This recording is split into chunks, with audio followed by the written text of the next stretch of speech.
আজ চলে গেছিলাম আমি আমাদের আগের কলেজে, যেখান থেকে আমার এই প্রাইজটা নেওয়ার কথা ছিল।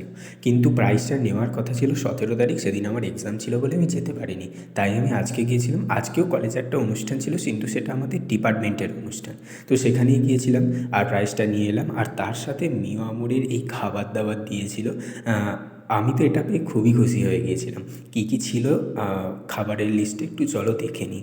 এই যে ফার্স্টেই ছিল এই যে ফ্রুটি স্লাইস, তারপরে ছিল একটা ফ্রুট কেক মিও আমরের, তারপরে ছিল এই যে চিকেন দিয়ে এই রোলটা মতো ছিল, প্যাটিস রোল, আর একটা পাশে একটা প্যাটিস ছিল, আর তার সাথে ছিল হচ্ছে মিষ্টিটা। ফার্স্টে চিকেন রোলটা খেয়ে দেখলাম, এটা খুবই ভালো ছিল খেতে।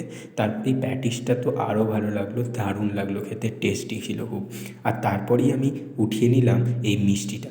মিষ্টিটা খেতে কিন্তু দারুণ, ভিতরে একদম নারকেলের নাড়ু মতো রয়েছে, দারুণ টেস্টি ছিল। সব মিলিয়ে তো দারুণ লাগলো। ভিডিও ভালো লাগলে লাইক করে দিও, টাটা।